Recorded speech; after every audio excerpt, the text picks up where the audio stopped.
Today's presentation is on Dorflinger's rich cut oil lamps, and this talk originally accompanied our special exhibit last year, where we had a number of Dorflinger oil lamps on exhibit for the season. So I want to start with a little early history on Dorflinger's association with lighting. When Dorflinger first came to New York and opened his first factory on Concord Street in Brooklyn, he was co-located with a man named D.D. Miller. And D.D. Miller made lanterns. And he needed a chimney manufacturer to make the chimneys for his lanterns. And so the Dorflinger Factory, which Dorflinger leased on Concord Street, was located adjacent to D.D. Miller's lantern factory. And it was a great combination, and it really helped Dorflinger get his start. This is a later image of the Concord Street Glass Works when it was owned by Hibbler and Dorflinger, meaning Christian Dorflinger's brother. And these are examples of the types of lanterns that Dorflinger would have made the chimneys for, and the types of lanterns that D.D. Miller would have manufactured. These, I think, are from a company in Pittsburgh, but they're very representative of the kinds of lanterns that were being produced in the 1850s. And here's another set of images for the lanterns as well. So Dorflinger, in many respects, got his start in the business in the United States, producing more utilitarian products, or chimneys for more utilitarian products, but it proved to be a lasting benefit to the company throughout the operation of the company. This is an interesting billhead for Dorflinger's Greenpoint Flint Glass Works, the last Brooklyn factory that Dorflinger built in 1860. And on the left, you see an image of the Greenpoint Flint Glass Works. We have a similar image on the letterhead for the company upstairs in the museum, but you can see the blowing shop of the Greenpoint factory on the left, the cutting shop in the center, and then tenement housing on the right for Dorflinger's workers. And the great advantage of this factory and its location on Newtown Creek was that you had excellent transportation. You literally could have ships coming right up to the factory, both to deliver raw materials and also to transport finished goods to market. But the interesting thing about this billhead is the image here on the right. And here's an enlargement of that image. So the Greenpoint Flint Glass Works was located very close to the Brooklyn Navy Yard, which built the Monitor. And here is a Dorflinger billhead where he is promoting his lamp chimneys at the time, and he's using the image of the Monitor to do that. So you have the smokestack for the Monitor with a lamp chimney, and you have the cannon in the front that's actually firing lamp chimneys. So I just love this image. I think it's just a great image, and also a good example of how Dorflinger used the events of the time to promote his products as well. And I love the little motto, "Yes, they will stand fire," a testament to how good and effective his lamp chimneys were. So just a really interesting little bit of Dorflinger history. Dorflinger not only designed lamp chimneys, but he also designed and patented a burner. So here are patents for a lamp chimney and also patents for the accompanying burner that Dorflinger received in 1862. The interesting element of this design was that the bottom of the chimneys were oval, and same thing for the burner as well, which was intended to reduce the smoke from the chimneys. So Dorflinger was really heavily involved and heavily invested in lamp chimneys and lighting, even in the early years of the company's operations. And as we'll see later on, that really continued through the business life of the Dorflinger companies. Here are a couple of examples of early Dorflinger lamp chimneys. So these are relatively simple in design, just what you would see for kerosene or oil lamps in the 1860s. And here is an example of the machine for making the lamp chimneys. This is on display upstairs in the museum. You can also see one of these pieces of equipment in operation in the Sand Bubbles film. Quite frankly, we had two of these machines, and we really didn't know exactly what they were until we got a copy of the Sand Bubbles film, and then you could actually see them in operation. So on these little bars in the front, you would have a wooden mold in two parts. The blower would stand on top of the platform. When he stepped down on the metal pin, it would close the wooden molds. He would blow the lamp chimney into the mold. That would give him the shape of the lamp chimney.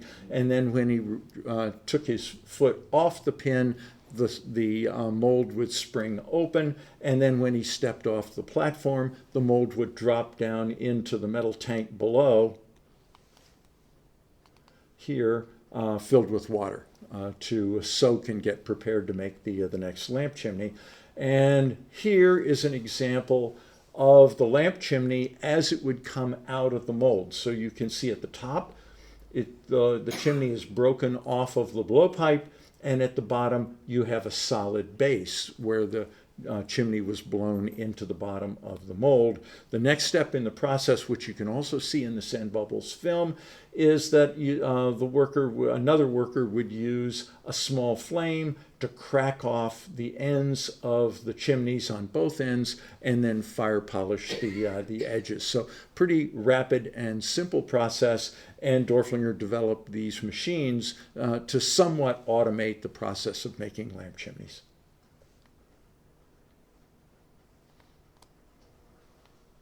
Okay, here are two other examples of early lamp chimneys. This one has a Dorflinger label on it, and the one on the right in red is another example of a relatively early chimney for a kerosene lamp. This lamp chimney is interesting. It has the glass beads around the top rim as a decorative element, but what makes this chimney particularly interesting is the label. So on this chimney, you have a label that we only see on lamp chimneys. So this diamond-shaped label with the company's logo at the top, Dorflinger's glass, and this is the label that Dorflinger used on his chimneys, his lamp chimneys. So kind of a distinctive label, different than what we normally see on the fine cut glass, where we'll see a small paper label with the company's logo, as you see on the top of this label. This is a wonderful photo inside the factory here in White Mills, and these women are washing and packing lamp chimneys. So you can see lamp chimney production carried on through the Brooklyn years and well on into the years in White Mills. Remember, the Sand Bubbles film was made in 1916, and what do you see in the film? Dorflinger was still making lamp chimneys even toward the later years of the factory's operations. And here is a nice example of an early, more utilitarian oil lamp or kerosene lamp. It's cut with ovals and small miters, green glass with a metal base at the bottom. And this lamp was in the collection of John and David Dorflinger. So today in the presentation, I'm going to focus more on the rich cut oil lamps, the real luxury products and items. And there were four types of lamp chimneys or lamps that Dorflinger produced. There were small hand lamps that could be used, easily carried from room to room.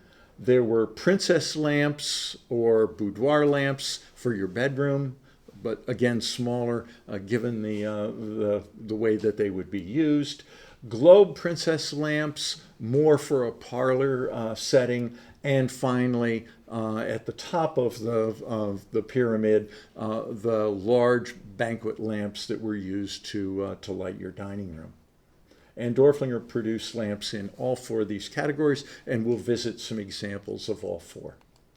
On the hand lamp side, this is a nice example, relatively simple. The pattern is cut in strawberry diamond and fan, very common pattern that was cut by most all of the glass companies, but it has a nice sterling silver base on the bottom, a single burner. So this is the kind of lamp that would be very useful to be able to carry from room to room.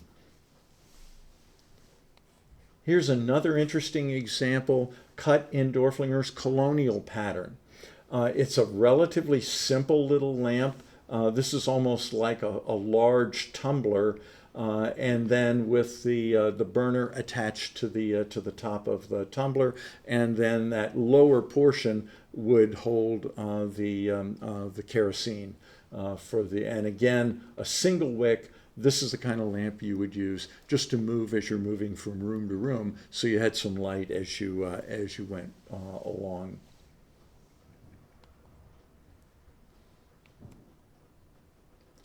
This is going to be a little bit later, but still in the early years of lamp manufacturing by Dorflinger.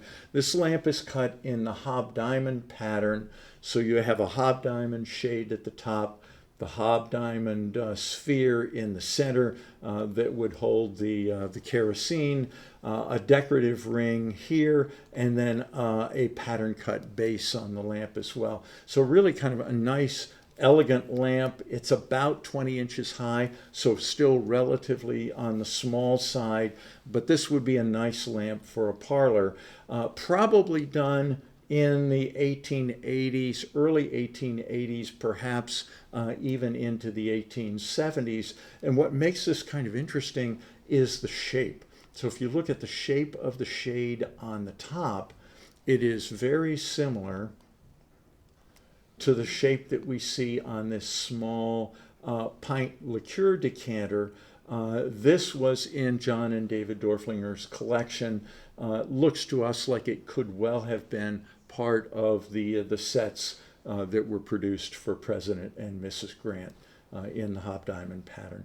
And these are small cordial glasses, so that gives you a sense for the scale. But if you look at that shape, really matches the shape on the shade of the lamp. Now we get into the more elaborate lamps that Dorflinger produced and the heyday of the use of rich cut oil lamps.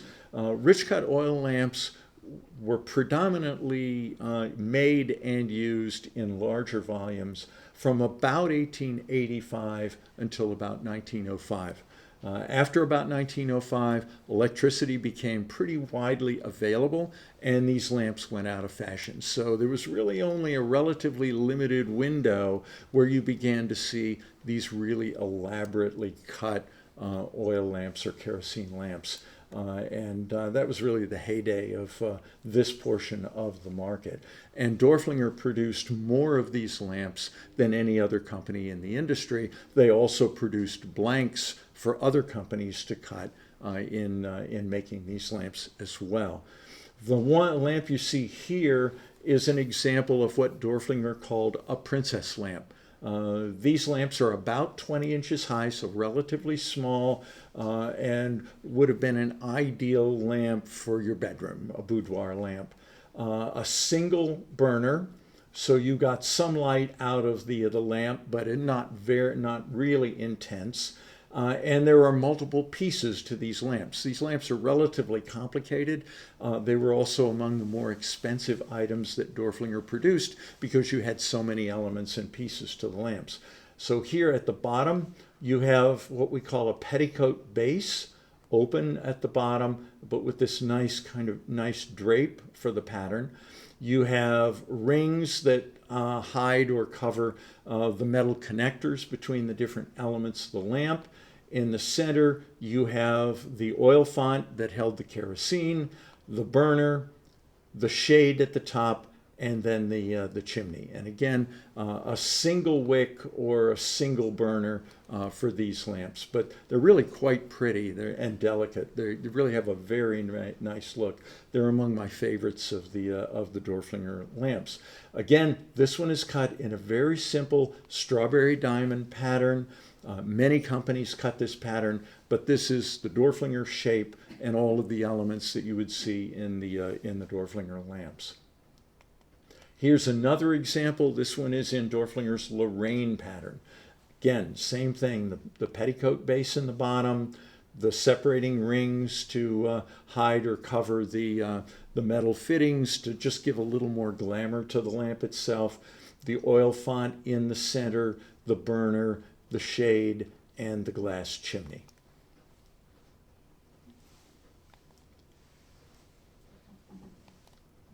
And here is another example of a shade for a princess lamp. This one cut in Dorflinger's Sultana pattern. So great pattern as well, and a wonderful pattern for one of these princess lamps. The next category of lamps, as we're moving up the scale, are what Dorflinger referred to as globe princess lamps. These lamps are also about 20 inches high, but they're a little bit more elaborate, larger, more like what you would see in a parlor.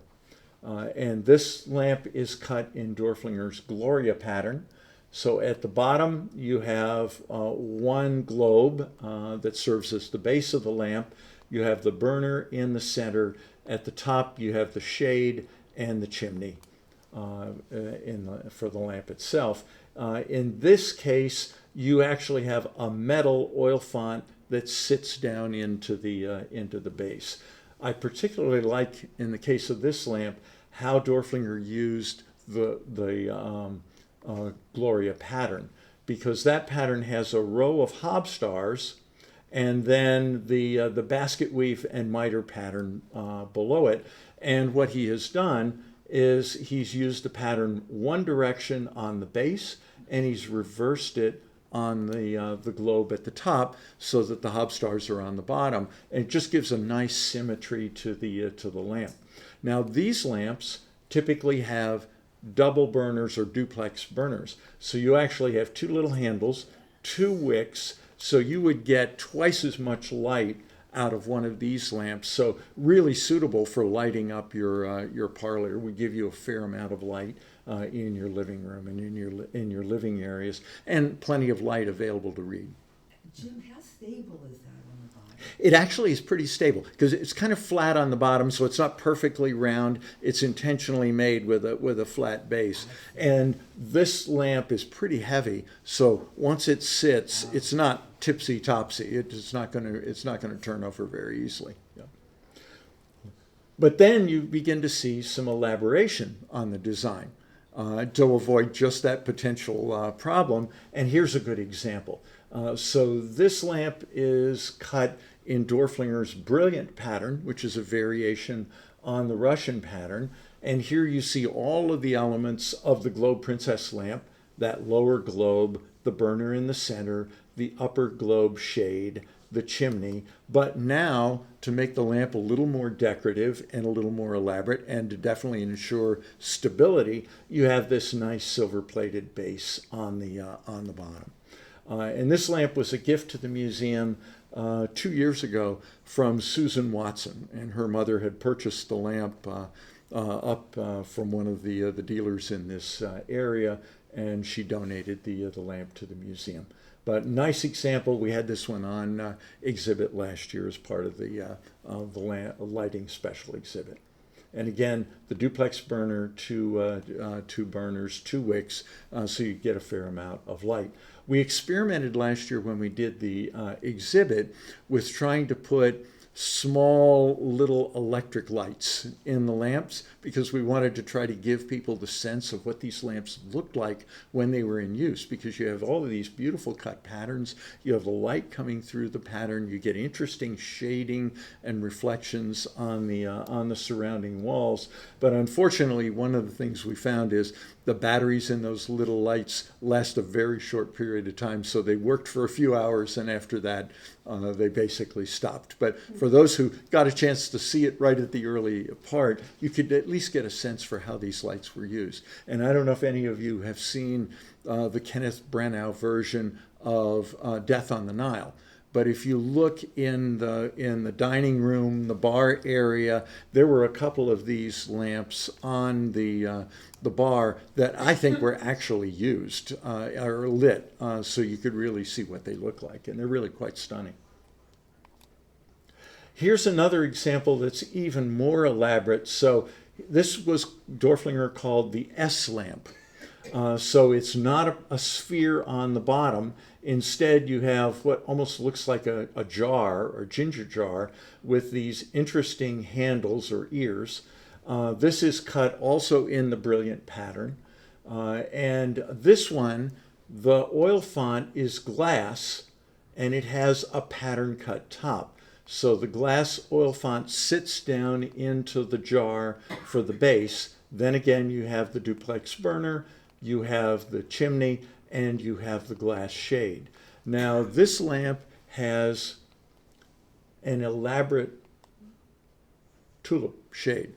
If you wanted the tulip shade as opposed to another globe at the top, you had to pay an additional $10 to get the tulip shade, but well worth it. It just really accents the shape of the lamp.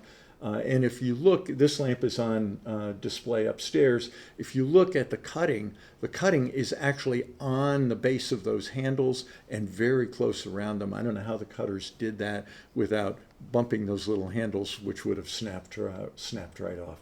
But this, I think, is just a wonderful example of this size of lamps that Dorflinger produced. And again, you can see the elements. This is a variation of the Russian pattern. So you have all the elements of the Russian pattern, but if you look at the hobs, now you have an elaborate little hob star done around the hobs with the very center still being left plain. So it's a really nice variation on the Russian pattern.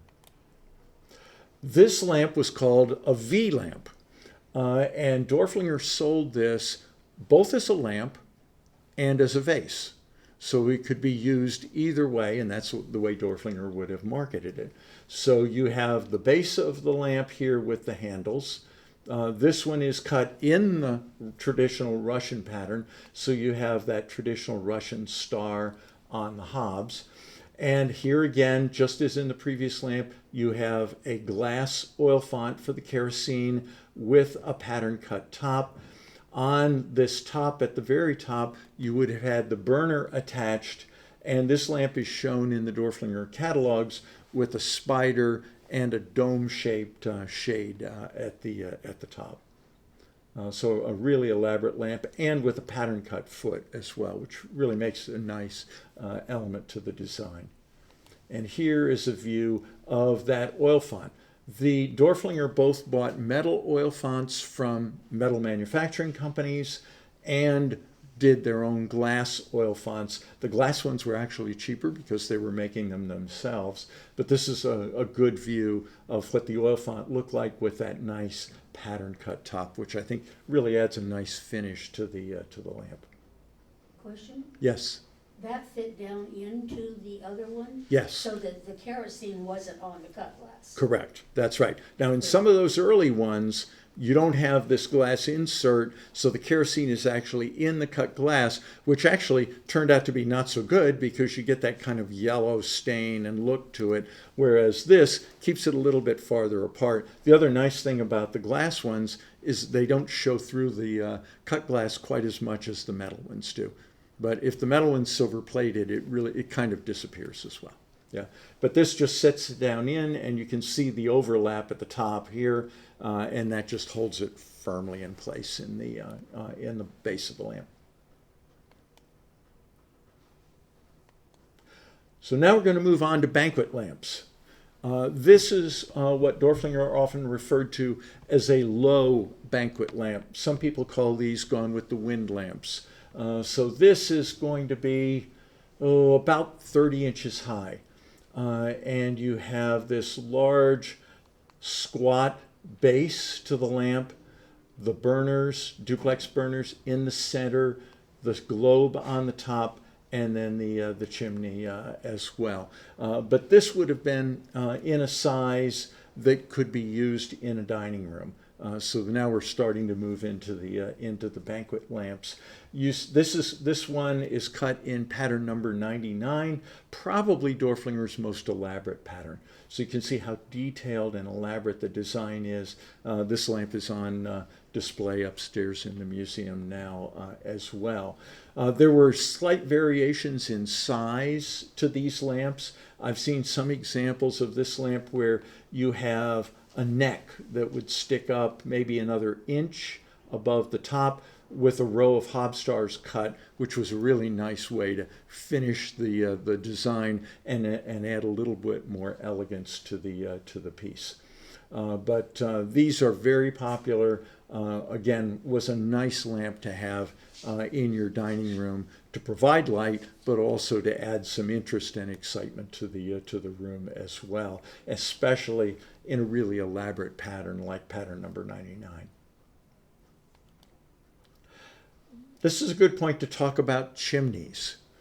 So when you cut glass, you damage it and you weaken it. And with those double or duplex burners, these lamps would generate a fair amount of heat. So if you actually tried to burn these lamps with the cut chimney on the lamp, the chimney would crack and break. So when you purchased one of these lamps, you received the lamp with a cut chimney, but you also received a box of plain chimneys. And simple, thin wall plain chimneys could withstand the heat of those duplex burners. So what you were supposed to do is take the cut glass chimney off and put the plain chimney on when you use the lamp. Now, we find very few original chimneys. Most of the chimneys that you see on the cut glass lamps today are reproductions because the original chimneys were broken. And they were broken probably for two reasons. One, people might have tried to actually burn them with the cut glass chimney on them, which would create a problem. And second, if you have ever used kerosene lamps, you know how dirty they get.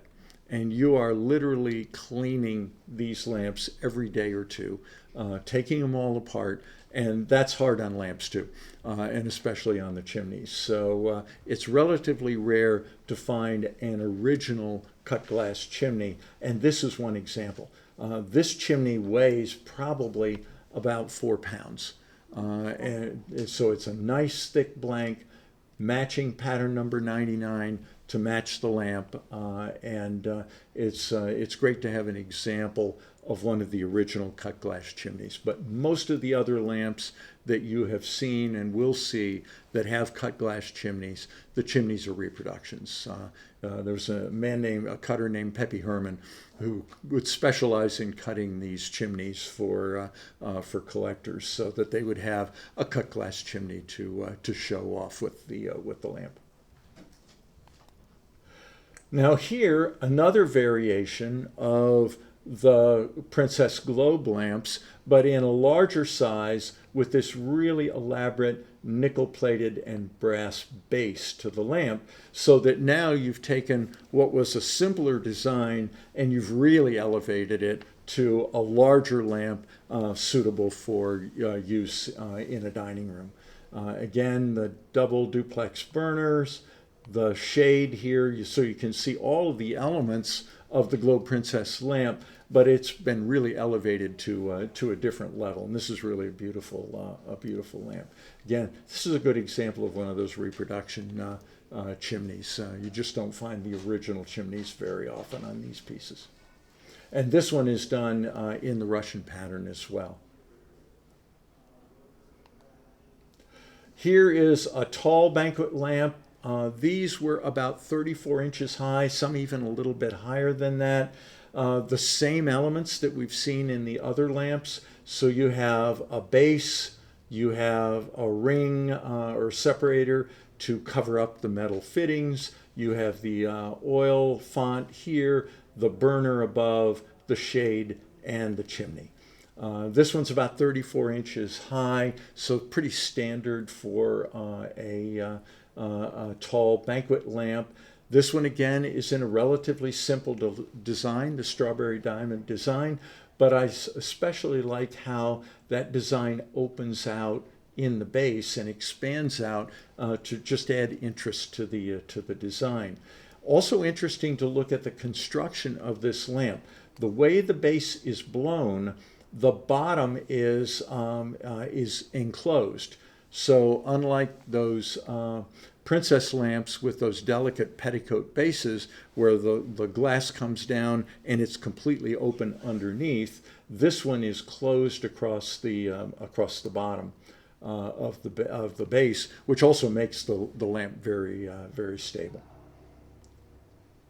This lamp would have retailed in 1904 or for about $180. So it would have been among the more expensive pieces of cut glass that Dorflinger produced. And there are some interesting magazine advertisements from the period that actually show this lamp. There's one that pictures wedding gifts, and this lamp is shown in that advertisement. Here is a second banquet lamp. We now have two of the tall banquet lamps in our dining room display, so that you can really get a sense for how these lamps looked and how they were used in society at the time. This lamp is cut in the hob diamond pattern. Again, the same basic elements. Now this one has the open base on the bottom, so it's done just like the princess lamps with the petticoat base. Again, the pattern cut separator ring, the oil font, the shade, and the cut chimney. Again, another reproduction cut chimney. This one a little bit larger than the previous lamp. It's about 35 inches, 36 inches high.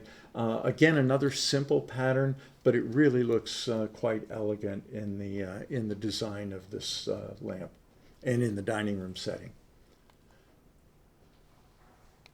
And our newest addition is this banquet lamp cut in the hollow diamond pattern. And again, all of the same elements that we've seen. Here's the open base, very much like the petticoat bases that you see on the smaller princess lamps. The separator ring, the oil font cut in the pattern, the shade, and the chimney as well. And the hollow diamond pattern is also just another wonderful, simple pattern that adds an elegance to the piece and to the design.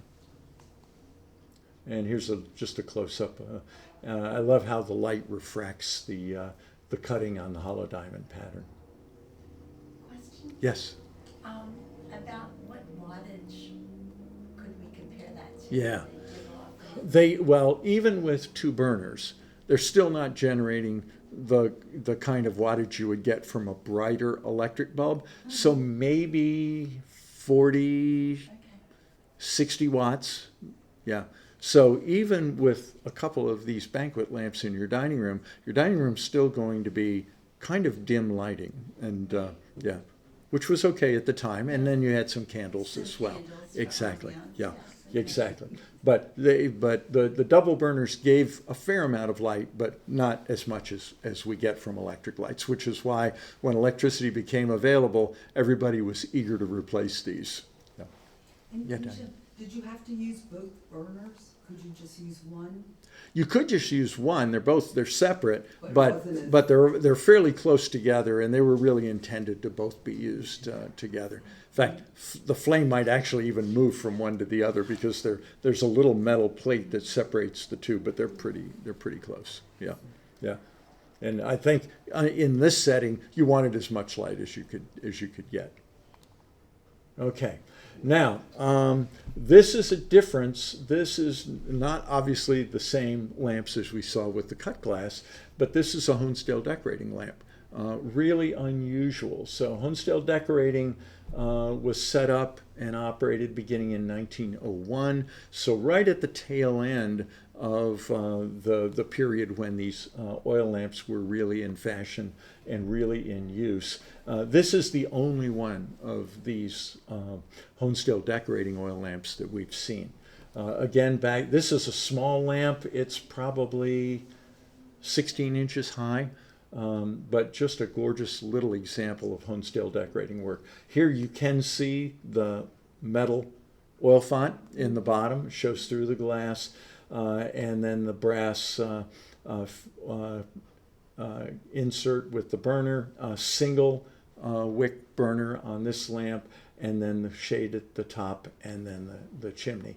But the beautiful example of Honesdale Decorating's work, acid cutback, where you cut through the outer green layer to create the design, and then you see the iridescent finish that was added to the glass, and the gold decoration that was added by Honesdale Decorating as well. Yeah, John? The brass. Yeah. Into brass with candlesticks and things. And that was new, but that brass had been polished. It probably would have been. Yeah. Yeah, it probably So, would have been. Yeah. It would be gorgeous polished. Exactly. Yeah. Yeah. Yeah. That's what I wanted. It really would be. Yeah. And most of the cut glass lamps were all silver plated, And but they were silver plated, but exactly. with brass, that Yes. would be gorgeous because it would pick up the gold iridescence. yes, it would. Yeah. Yeah. That would be a stunning. It really would be. polished. Yes. Yeah. Okay. And this is literally the only one of these we've ever seen. Right. So, yeah. Electric lights. I'm sorry. Yes. On the last picture, Yeah. Would the color be more susceptible, the colors in the gold be more susceptible to the heat? Was a single burner or just happened to be a I think they would be, the smaller lamp is only going to have one burner rather than the bigger ones. And second, I think once these are made, that outer color layer is fused on, and then even the gold decoration is fired again to make sure that it stays pretty permanent. So it probably would hold up pretty well. The bigger danger, I think, to the decoration is wear. Again, like the other oil lamps, you're probably cleaning these things very frequently, and so the danger would be you rub off some of that gold. There's a little bit of gold loss on this lamp as you look at it closely upstairs, but it's survived in actually remarkably good condition, given the fact that it was a lamp and probably had to be cleaned on a pretty regular basis. Yeah. Now, electric lighting. Dorflinger made some shades for electric lights. This is a nice example. This, it's upside down, so it would have been the other way around. Teardrop shape, cut in Dorflinger's Sultana pattern. And Dorflinger made these for use in his New York City retail store. So these were used on the electric light fixtures in the store. That store opened at 915 Broadway in 1895. So we have two examples of these now. There were smaller ones. Both of ours are the smaller ones. There were larger ones as well. Heat from the electric lights? They're big enough that I think they were probably okay. Now, electric lights back in those days probably generated a fair amount of heat, but I think these were still okay. Yeah. Well, are they vented in any way? No, they're not. Well, the top is open, but the top I'll show you right here. My clicker will click. There we go. Sorry about that. Going back one. There we are. Yeah. So here they are in the New York City showroom. And you can see the small ones here going down this side. They're about 6-7 inches high. And they fit right into those metal fittings. The larger ones are over on this side. There's a small one up here in the center as well. But if you look at these, look at how the fixture's made. It's almost like it's vented at the top. So you've got that kind of flower almost design with openings in between. So you probably did get some ventilation in those lights, which also would protect the shades. I think DJ Roberts, who's a local collector, has one of the large ones. I haven't seen it, but it would be neat to see one of the large ones as well. But this is also just a great photograph of the New York City store. And you can see how the company would display the glass. You have glassware in the cabinets on the right and on the left. You have the tables in the center. You even have a portion of a dining table down here with a tablecloth on it, probably set with Dorflinger glass in the alcove there as well.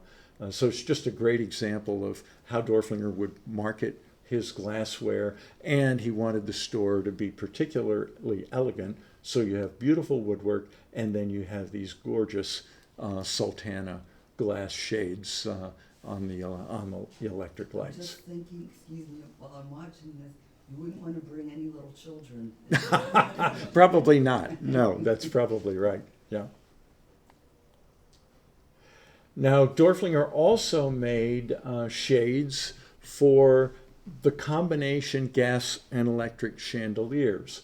So here is a shade for the natural gas portion of the light fixture. So these shades are upright like this. The gas jet that burns is down here at the bottom in the fixture.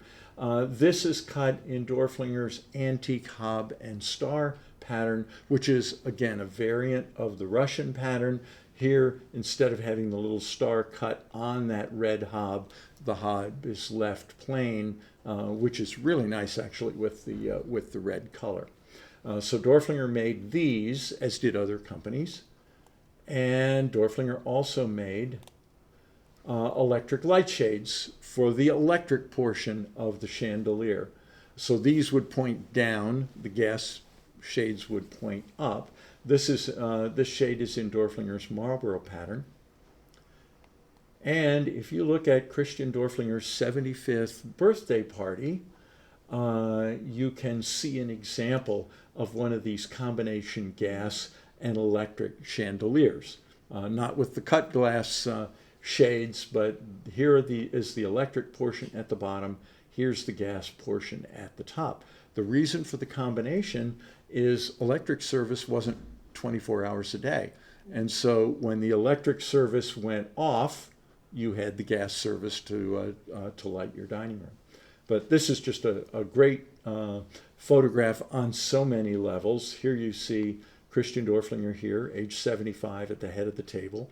Here's Fred Saddam, the last occupant of what is now the Dorflinger Saddam Wildlife Sanctuary. Here's Charles Dorflinger, his youngest son. Here's Louis Dorflinger, his middle son.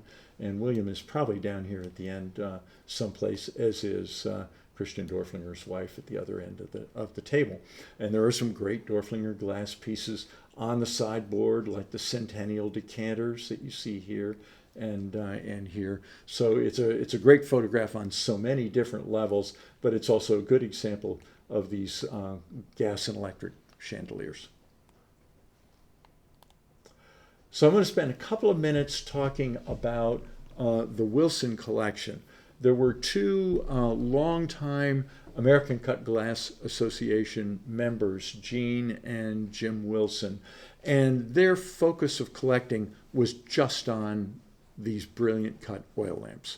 So that's all they collected, and they built a tremendous collection of them.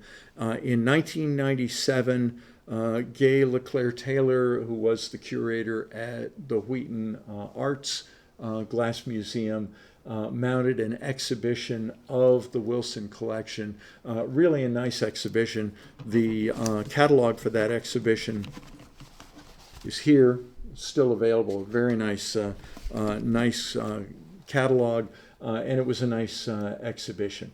And the Wilson collection was really quite stunning and fairly comprehensive. And because Dorflinger did so many of these oil lamps, many of the examples that were on view in that exhibit were Dorflinger lamps. Jean Wilson has been very generous with the Dorflinger Glass Museum, and she has given the Glass Museum 5 lamps from, or 4 lamps from their collection, and the museum earlier had purchased 1 lamp from the collection. So I've got a couple of photographs of those. This one's an interesting table lamp in Dorflinger spiral pattern.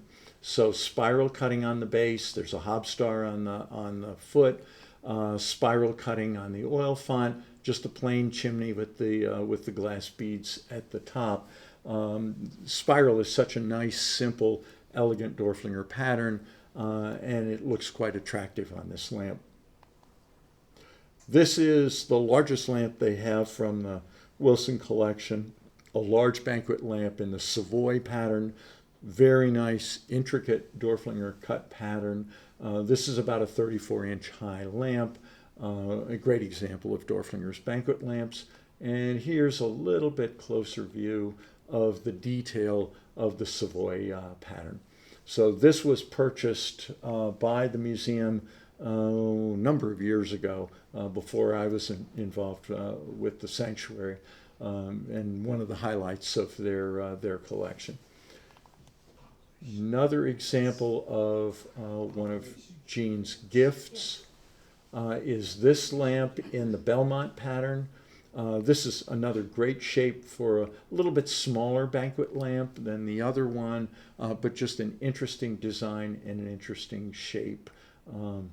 I like the inverted base on this lamp. I like the way the stem is cut, and the Belmont pattern is a very nice pattern for a lamp. This one is an interesting lamp. So this one is in this kind of a dark poppy, almost a burnt orange color. It has a hammered finish.